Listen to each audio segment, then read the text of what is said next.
হেমন্তের ধুলামাখা গ্রামের মাঠ, কুয়াশামোড়া সকাল কিংবা মিঠে রোদমাখা বিকেলে সময় পেলেই ফুটবল খেলায় মেতে ওঠে শিশু কিশোরের দল। মেসি, নেইমার, রোনালদোর মতো বড় ফুটবলার হওয়ার স্বপ্ন দেখছে অনেক কিশোর মন। স্বপ্নবাজ সেই তরুণদের স্বপ্ন পূরণে নীরবে নিভৃতে সম্পূর্ণ ব্যক্তি উদ্যোগে বড় ভাইদের সহযোগিতায় কাজ করে যাচ্ছেন নূরে আলম। দ্য কারিগর অফ স্পোর্টস শিরোনামে উদ্যোক্তা বার্তার এমন একটি প্রতিবেদন প্রকাশের পর বেশ সাড়া পান নূরে আলম। বাংলাদেশ ফুটবল ফেডারেশন কর্তৃক নিবন্ধিত হচ্ছে নূরে আলমের স্বপ্নের একাডেমি, যেখানে নির্ধারিত এবং নিজস্ব মাঠে শিক্ষার্থীরা প্রশিক্ষণ নিতে পারবেন। এছাড়াও একাডেমিক কাপ, বয়সভিত্তিক বিভিন্ন টুর্নামেন্ট এবং ন্যাশনাল টিমে বয়সভিত্তিক অংশগ্রহণের সুযোগ থাকছে। আমি এই ক্লাবের একটা সদস্য, সো আমি এখানে প্রায় অনেকদিন ধরেই খেলছি, প্রায় 1 বছর হয়ে যাবে। এখানে খেলে আমার অনেক ভালো লাগে, আমার অনেক ফ্রেন্ডস আছে, আমাদের কোচ অনেক ভালোভাবে খেলা শেখায়। আমার ভবিষ্যতে একটা ফুটবল প্লেয়ার হওয়ার ইচ্ছা।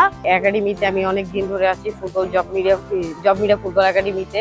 এদিকে অনেক ভালো ফুটবল খেলি, আর আমাদের এদিকে অনেক সুন্দর খেলা হয়। বড় ভাইয়ারা আছে, হৃদয় ভাইয়ারা, কাউসার ভাইরা, রিজু ভাইরা, ওদের থেকে আমরা খেলা শিখি। কোচ আছে নূরে আলম, উনি আমাদের কোচ। আর আমি বড় হয়ে ন্যাশনাল টিমে প্লেয়ার হতে চাই। আমি জব মিডিয়া ফুটবল একাডেমিতে প্রায় 5 বছর ধরে আছি। তা আমার স্যার নূরে আলম স্যার, তো তিনি আমাদের অনেক ভালো কোচিং করেন। আসলে ফুটবল একটা আবেগের খেলা, যার ইচ্ছা হয় সে খেলবে। কেউ কখনো জোর করে ফুটবল শিখতে পারবে না, শেখাতেও পারে না। আমাদের নূরে আলম স্যার আমাদেরকে এমনভাবে শিক্ষা দেওয়ার চেষ্টা করেন যেন হলো গিয়ে আমাদের মনে ফুটবল নিয়ে কোনো নেগেটিভ ধারণা না আসে। তিনি চেষ্টা করেন আনন্দের মধ্য দিয়ে আমাদের শেখাতে, আমাদের একটা ভালো পথ দিয়ে নিয়ে যেয়ে আমাদের লক্ষ্যে পৌঁছাতে, এবং চেষ্টা করেন যেন আমরা এই ফুটবল ভালো খেলি এবং ভবিষ্যতে যেন বড় কোনো জায়গায় চান্স পাই। তো আমার ইচ্ছা আছে ভবিষ্যতে আমি বাংলাদেশের নাম উজ্জ্বল করব। আমি এখানে 6 মাস ধরে খেলা শিখছি, খেলাটা আমার অনেক ভালো লাগছে এবং স্যার আমাদের ভালো শিখাচ্ছে। ভবিষ্যতে আমি ফুটবলার হয়ে বাংলাদেশে। গত শুক্রবার 15 নভেম্বর বাংলাদেশ ফুটবল ফেডারেশনের অ্যাডমিন অফিসার মাহবুবুর রহমান পুলো মোহাম্মদপুর টাউন হলের শহীদ পার্ক মাঠ পরিদর্শনে আসেন এবং শিক্ষার্থী ও কোচদের সাথে মতবিনিময় করেন। বাংলাদেশে আমাদের 250টা একাডেমিকে আমরা অ্যাক্রেডিটেশন আওতায় আনছি, বাংলাদেশ ফুটবল ফেডারেশনের ছাতার নিচে আনছি, এবং খুব তাড়াতাড়ি আমরা তাদেরকে অ্যাক্রেডিটেশন স্কিমের আওতায় ক্রাইটেরিয়া মেনটেন করে ইনভেস্টিগেশনের মাধ্যমে আমরা তাদেরকে ডিসেম্বরের লাস্ট উইকে আমরা সার্টিফিকেট প্রদান করব, এবং এই 250 একাডেমি থেকে আমরা পরবর্তীতে লজিস্টিক এবং টেকনিক্যাল সাপোর্ট বাবুকে থেকে দেওয়া হবে, এবং এখান থেকেই আমাদের ন্যাশনাল টিমের পাইপলাইন রেডি করবো। আমরা চেষ্টা করব যে ঢাকা সিটিতে যে একাডেমিগুলো আছে, 26টা একাডেমির মতো আছে, 1 স্টার পাবে তারা।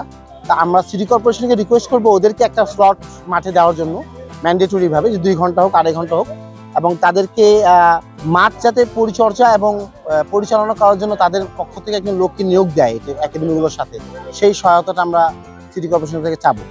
আর দ্বিতীয়ত হলো আমরা এই টেকনিক্যাল সাপোর্ট হিসাবে প্রত্যেকটা একাডেমির কোচদেরকে আমরা লাইসেন্সিংয়ের আওতায় আনবো, গ্রাসরুটস, এবং তখনই তাদের পরবর্তীতে তারা সেই ডেভেলপমেন্টে তারা একাডেমি প্লেয়ারদের সাথে করবে। আমাদের এলাকার ছেলেপেলে যে ফুটবলের প্রতি এত ভালোবাসা, এটা আমার আগে জানা ছিল না, থাকলে হয়তো আমরা আরো আগে ওকে অফারটা করতাম। ইনশাল্লাহ ও ফুটবলকে সামনের দিকে এগিয়ে নিয়ে যাবে, এটাই আমার প্রত্যাশা। এই 1973 থেকে স্কুল টিম থেকে খেলতে আসছি, খেলে আরম্ভ করেছি, তারপর বহু ক্লাবে খেলেছি, ঢাকা মাঠে ক্লাবে খেলেছি। মাঠে বাচ্চাদের জন্য আসি, বাচ্চাদেরকে ভালো লাগে, ওদেরকে কিছু শিক্ষা দিলে পরে মনে হয় যেন না কিছু শিখালাম বা ভালো লাগে। যারা আসছে এই মাঠে, যারা ডিসিপ্লিন মেনটেন করে, সবচেয়ে বড় কথা হচ্ছে ডিসিপ্লিন এবং কোচের কথা শোনা। কোচ যেভাবে আদেশ করেন সেভাবে কথা শুনতে হবে এবং সেভাবে কাজ করতে হবে। তুমি যদি ওরা যদি কথা না শুনে আর যদি কাজ ঠিক মতো না করে, তাহলে কিছুই শিখতে পারবে না। কোচ যা বলবে সে আদেশ পালন করতে হবে। আমাদের বাংলাদেশ ফুটবল ফেডারেশন থেকে আমাদের অ্যাডমিনের পোলো ভাই আসছিলেন। উনি আমাদের টোটাল প্রায় 30 থেকে 40 জন ছেলেরা এখানে উপস্থিত ছিলেন। আর বিশেষ করে আমাদের এই ফুটবল একাডেমি পিছিয়ে একটা কারণ আছে এটা তৈরি করার। আমি আসলে ছোটকাল থেকে খেলা খুব পছন্দ করি।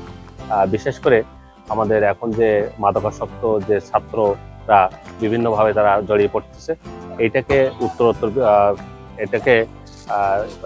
তাদেরকে প্রোটেক্ট করার জন্য মূলত আমাদের উদ্যোগটা নেওয়া। সামাজিক কার্যক্রমের অংশ হিসেবে এটা জব মিডিয়া ফুটবল একাডেমি আমরা তৈরি করেছি। আমাদের একটা জব মিডিয়া ট্রেনিং একাডেমি আছে, আমাদের তারপরে জব মিডিয়া এডুকেশন আছে।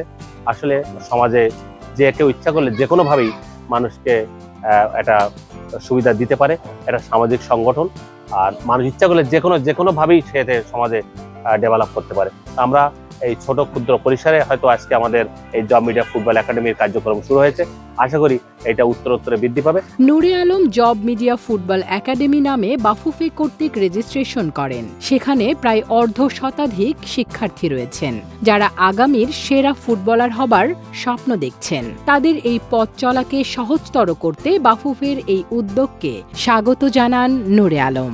আমাদের আসলে অনেস্টার একাডেমির জন্য আমরা আবেদন করেছিলাম জুন মাসে, যার প্রেক্ষিতে আজকে বাফুফে বাংলাদেশ ফুটবল ফেডারেশন থেকে আমাদের কাছে ভিজিট করার জন্য আমাদের সিনিয়র অফিসাররা আসছেন। তো আমাদের ফুটবল একাডেমি রেজিস্ট্রেশন হচ্ছে আর কি। আসলে এতদিন যেটা ছিল যে আমার মাঠ ছিল না বা একাডেমিক কোনো ভবন ছিল না বা ছিল না, কোনো প্রতিষ্ঠান ছিল না, সেইটাই আর কি উদ্যোক্তা বার্তার আমি ফার্স্ট ফিচারে কিছু বলেছিলাম, যার প্রেক্ষিতে হয়তো বা আজকে আমি সেকেন্ড ফিচারে আমি কিছু পাচ্ছি, যে মনে হচ্ছে যে একাডেমিটা আসলে আমার স্বয়ংসম্পূর্ণ হচ্ছে, আমার কাছে মনে হচ্ছে। তা বড় ভাইদের সহযোগিতা নিয়ে এখন পর্যন্ত আমি আসলে আছি, আপনাদের সাথে আছি। বাংলাদেশ ফুটবল কীভাবে ডেভেলপমেন্ট হয় বা বাংলাদেশ ফুটবলটা ডেভেলপমেন্ট করার পেছনে যতটুকু আমার পরিশ্রমের মধ্যে যতটুকু আমার সামর্থ্য করে আমি ততটুকু চেষ্টা করবো আসলে। যে আমি চাই আমার ফুটবলটা রেজিস্ট্রেশন হোক, এবং রেজিস্ট্রেশন হলে আমাদের 1 স্টার একাডেমির জন্য আবেদন করতে পারছি, আমরা 3 স্টার একাডেমির জন্য আবেদন শেষ পর্যন্ত করবো, বা বাংলাদেশে একটা বড় একাডেমি করার ব্যাপারে আমি আসলে নিজেকে উন্মুক্ত রাখছি।